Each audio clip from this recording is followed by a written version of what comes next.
Build. What is up? Oh, it's so nice. Welcome to Build. I'm your host, Matt Forte. We are here live at the Build Studio in New York City. Folks, I am so very excited, not just because of my next guests, who are admittedly very awesome, but because tonight, the highly anticipated 2-hour premiere of Marvel's Cloak and Dagger hits freeform at 8, and I'll finally be able to talk to people about it. Guys, it is so good. The show follows Tandy and Tyrone, two teenagers from very different backgrounds, who, when serendipitously reunited years after unrelated traumatic life-changing events, find themselves shaken and awakened to previously unknown superpowers, which are mysteriously linked to one another. This show gets everything right, man. It's the perfect balance of high drama and high concept sci-fi with that little bit of Marvel magic sprinkled on top. And a large part of what makes this show just so good is the fantastic work of our next guest. Ladies and gentlemen, if you could believe it, here to tell us all about just how they did it, the stars of Marvel's Cloak and Dagger, Tandy and Tyrone themselves, Olivia Holt and Aubrey Joseph are in the house. How about that? Huh? Oh, man. It's exciting. Now, before we bring them out, I believe we've got a trailer for the show, so we're going to take a look at that. Luke, let's go ahead and run that clip. Hey. What are you doing here? I need answers. Close your eyes. This is the place where anything is possible. You want power? You want to be a god? Right through that door.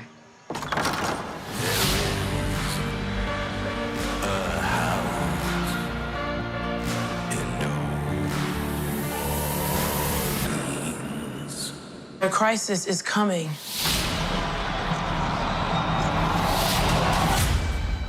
And it is close. Every time the city's been struck with a catastrophe, it's always come down to the divine pairing. It's always true. It's on you to go up against it. But in the process, one of you's going to die. I'm sorry, can you repeat that last part? You and I are connected. Let's test our limits. I know who you are.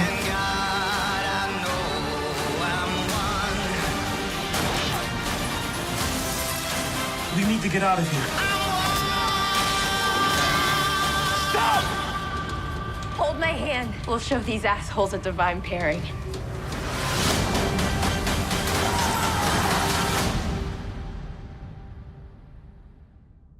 Ladies and gentlemen, I want a ridiculous amount of noise for Olivia Holt and Aubrey Joseph right now.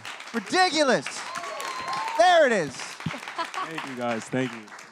Man, I love this show, guys. Congratulations and good job, honestly. Congrats. Thank you.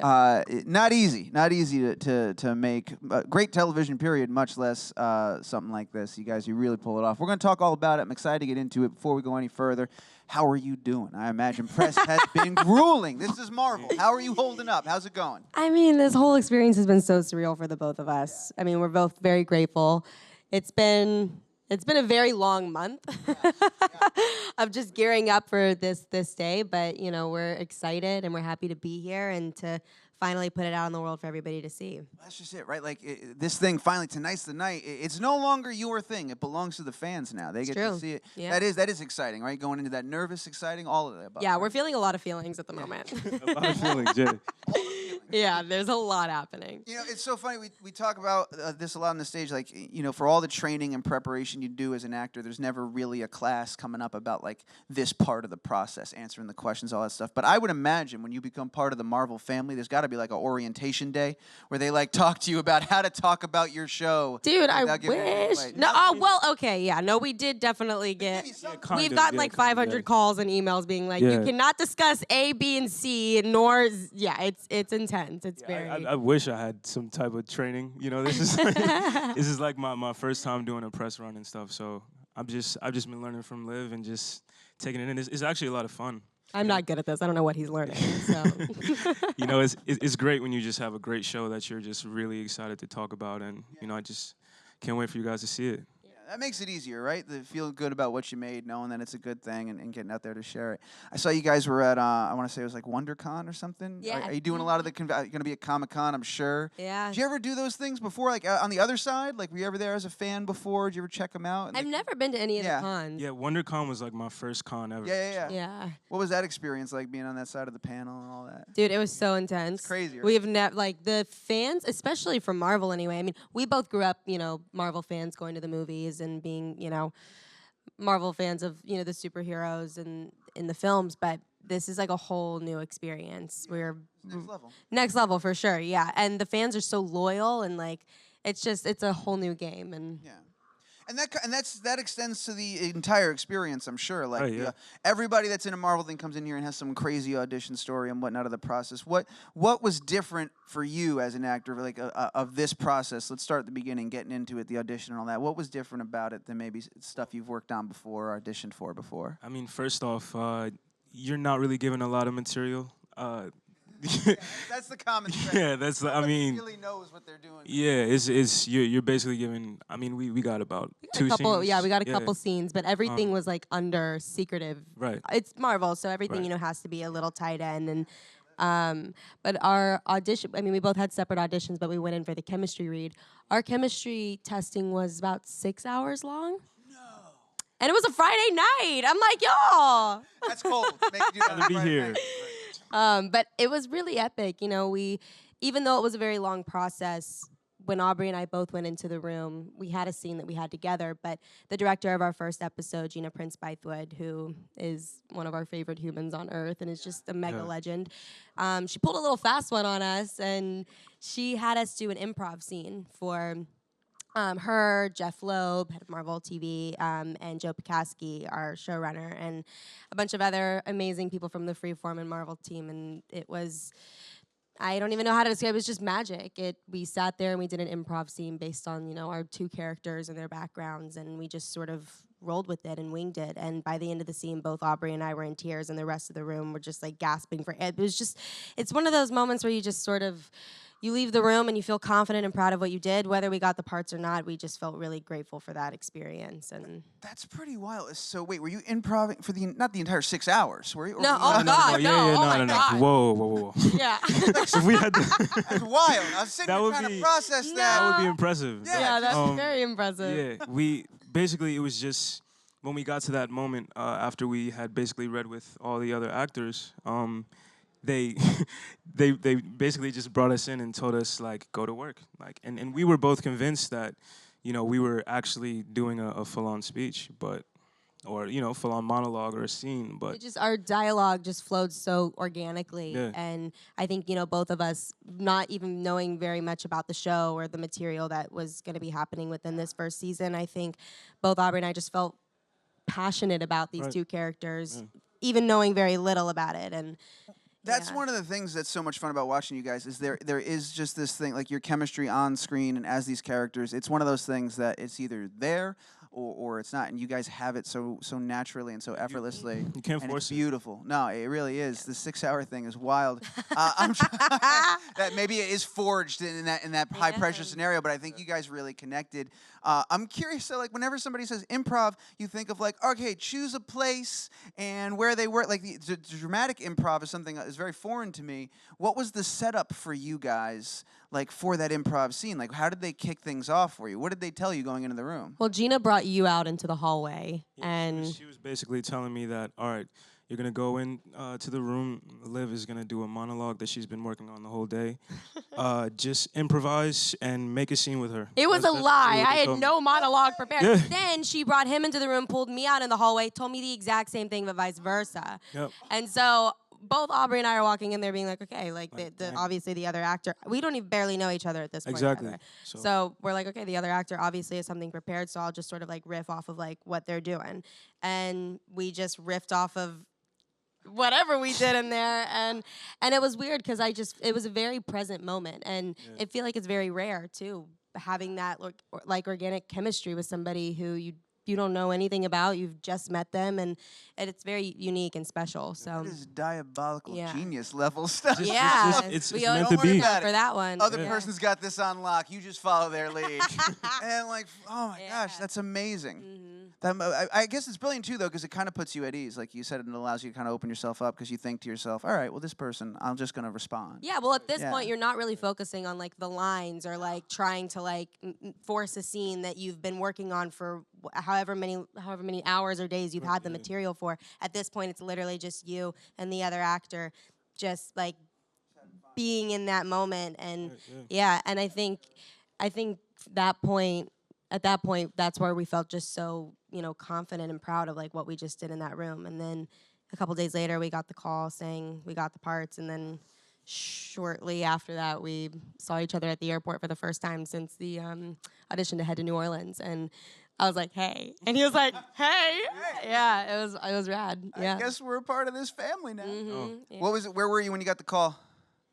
I was asleep. You were asleep? The call woke me up. I was sleeping in my dorm room, and basically I knew a call was gonna come if I got it. So the night before, I basically didn't get any sleep at all. I was just like staring at the ceiling, like, God, I hope that something comes out of this, And literally, I woke up to the call that I was waiting to wake up to. So I basically just geeked out. You know what I mean? This is so huge. You know what I mean? It's the perfect situation. You're on a Marvel show with superpowers, and it's this fantasy world, but it's also a show that has such a great agenda and is trying to push the culture forward. So it's the perfect situation, literally. Yeah. I was asleep too. We're super fun to hang out with, by the way. I don't know if you know this. We're your grandparents. Yeah. It's all right. Yeah, we're the worst millennials of all time. Yeah, I was asleep too. I was in Florida. I was in Orlando. I was working at the Pro Bowl at the time that weekend, and right before I was leaving for the stadium, I was asleep, and I got a call from my team saying I got the part, and it was pretty special. And then we both got a call from Joe Pekaski and Jeff Loeb, and Jeff said 3 really cool words to both of us, and he said, I have 3 words for you that's going to change your life forever, and that's welcome to Marvel.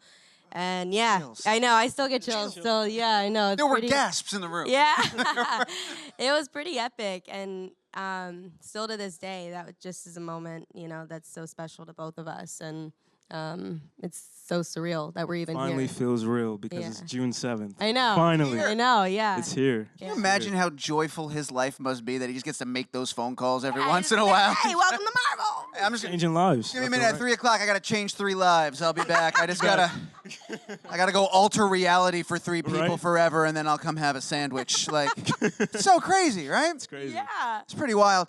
You mentioned it is a superhero show, but one of the things that this show does so well, one is, yeah, you're right, it's pushing the culture forward with what the story it's telling, and also it is so fantastically grounded in reality. It feels real. Your responses, your performances feel real, and that's the thing. Like, a huge part of that is, of course, in the writing, but I think an even bigger part of that is how you guys play these roles and inhabit these characters and tell these stories. I'm curious of how you prepared for that, how you prepared to maintain that level of reality and keep this fantastic story feeling like a real experience, something that we could connect to and actually sit back and go, yeah, I think I would do that if my hand was glowing and emitting a dagger made of light. That's what I would do. Like, how did you get ready for that?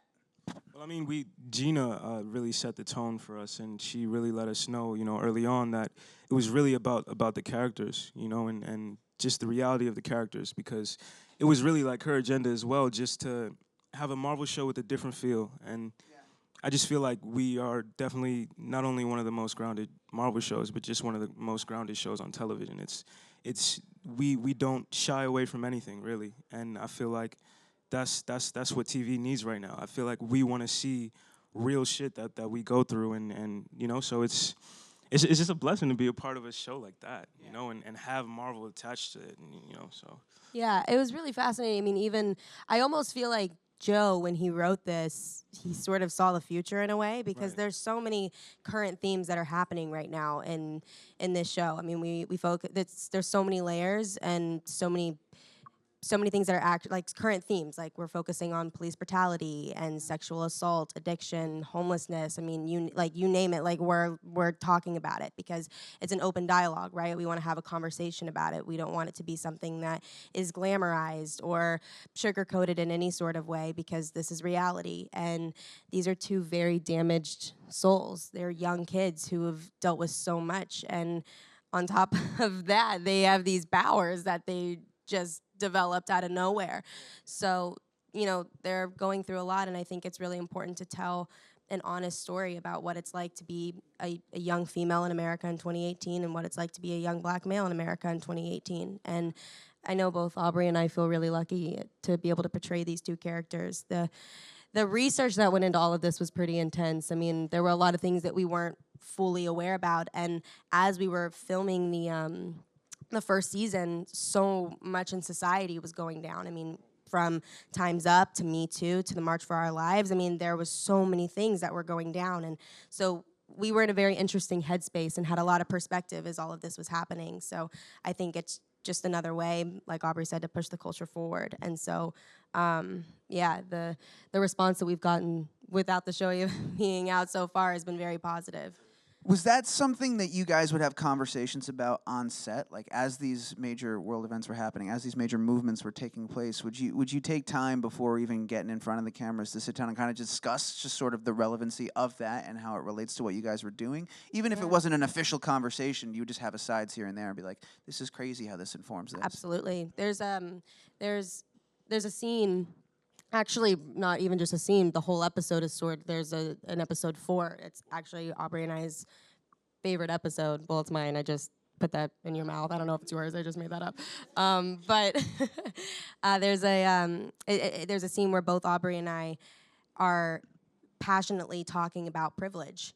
And I remember at the end of that day, both of us were so just heated from that scene, and we were just in a very emotional headspace. And it was interesting because that energy reflected on the crew as well. And I just remember all of us just took a deep breath afterwards, because it's a conversation that you don't see happening, and you especially don't see that happening with two young kids. And so that was a really interesting experience, and I know that was both really important to us to be able to have that conversation and to sort of open up that space, not just for Tandy and Tyrone, but for everybody else in the world.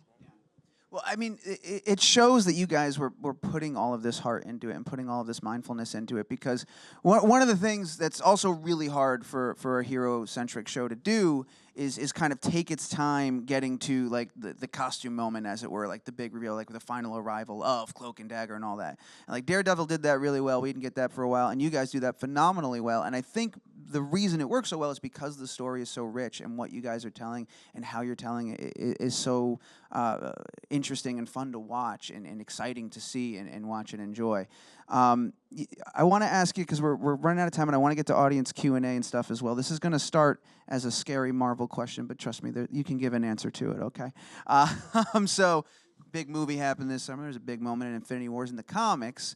Cloak actually plays a pretty phenomenal role in exacting revenge. I'm sure you know. You've done your research.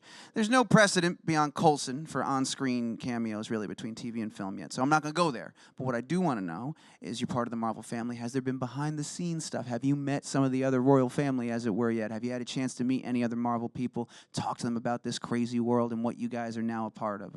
Has that happened yet? What's that been like? We most certainly have. We actually got to sit down with Chadwick Boseman, the Black Panther himself. Yeah. That was pretty epic. I was not okay. I was not. No. You don't understand. I'm actually gonna keep my chill, because he might see this. He actually probably. He watches. But it's fine. He's a big fan of the show. Listen, I was fangirling mad hard. I love him. And he's been a fan of Cloak and Dagger. So he's like, he even told us, he was like, I've been waiting for this to actually become, something, a show or whatever. Like, I just wanted this to become a live action, because he was like, I'm very excited to see.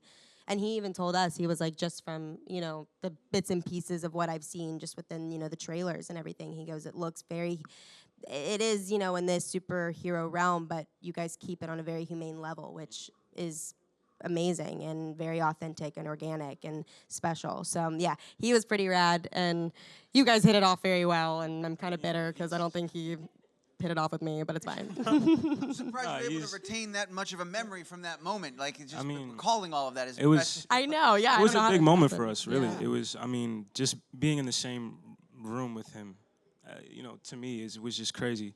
And it just made everything feel real. Like, we're really a part of this Marvel universe. And you know, he's a fellow Marvelite. It's crazy, you know? Is that the term, Marvelite? Did I just create that? I hope I didn't just create that. I thought that was a thing. No, maybe, you know what? I don't know everything. Maybe it is. I really enjoyed that term. I didn't know if that was it. Yeah, but no, it was very dope to meet him, and yeah, I'm glad that he took the time to even meet with us too, you know. But yeah, it was cool. Yeah. Yeah, I mean, he's Black Panther, of course, but he's T'Challa. But also, he's just an amazing person or an amazing actor. Yeah, I mean, that's just a cool dude to meet. Yeah. That's pretty amazing. Yeah. Well, cool. Thank you for sharing that. All right. I mean, I got a million questions that I wanted to ask. You filmed in New Orleans. It's amazing. The show's incredible. But I would be remiss not to get to the fans. I mean, the fans make this show. They make this world. So let's go ahead. We got some microphones in the room. First one's going to be right here. Hi. Hi. So my question is, since Cloak and Dagger features a black superhero and a female superhero as the two leads, what's your opinions on diversity in the film industry, but more specifically, superhero TV shows and films? I think we're headed in the right direction, most definitely. Just, you know, because of, you know, we have Black Lightning now, which is not Marvel, but, you know, it's still a superhero show, and it's literally just based on a black family. And, you know, we have Black Panther and all, you know, all of these, you know, Captain Marvel is going to come soon. You know, it's all of these you know, really big projects that are including minorities and you know, more diverse people, and it's just going to be great for the younger generation to grow up in this kind of world where they see that, nah, this is the new normal. Like, I can be anything I want, you know. So it's amazing. It's amazing to be a part of that, you know. So Yeah, and I mean, Aubrey and I talk about this actually quite frequently, like how interesting it is that our show is sort of that game changer in a way where, you know, not just within the superhero realm are we making a difference, you know, by shining a certain light on females and black culture, but we're also shining a light in other areas of, you know, the world and society as well. Like, black culture has been dehumanized for so long, and females have been minimized for so long as well. So the fact that we're actually sort of changing that in a sense is pretty epic. And I mean, game changer is the right word, I feel like, for this specific situation. Yeah, Totally. Thank you. Hey, thanks for that question. We've got, one more? Okay, we're going to do one more. I've got right here is coming in. Hi. So there's so many different Marvel television shows now. If you guys could, like your characters, if they can go to a different Marvel show for like a collab, which one would you want to be on? All of them. No, we actually, well, Cloak and Dagger made an appearance in Runaways in the comics, Right. and we've actually become pretty tight good with friends the with the Runaways cast, and we're always begging Marvel. Yeah. Yeah, every time that all of us are together, we're like, Marvel, please, we want to cross over. But I think that would make sense also because, you know, they're young, we're all, you know, Legit aunties, we're just on the run and trying to figure out, we're all living in survival mode, trying to, you know, figure out this thing called life on top of having these superpowers. So Right. I feel like that would make sense. Also, it make the most sense, definitely. also, I know Spider-Man's a movie, but like, if he wants to come down to New Orleans and kick it with Cloak and Dagger, I'm cool with it. Let us know. Door's open. Yeah, You know, I'm just saying, it's there. You don't have to knock, he can just step right on it. Walk in, you wouldn't turn him away. That's all you're saying. Thank you for that question. Thank you so And, much, guys, Thank you for real. guys so much. I know you got 5 million more things to run off to, so I'm going to let you get out of here. But I wouldn't be doing my job if I didn't remind the world tonight is the night. Freeform, 8 o'clock. Guys, there are a ton of shows, but this is a really good one. So I know you're going to watch it. Just tell your friends to watch it too, all right? Cloak and Dagger tonight, Freeform, 8 o'clock. Everybody, Let's please, go. ridiculous amount of noise. Join me in thanking Aubrey and Olivia for being here. Come on now, Cloak and Dagger.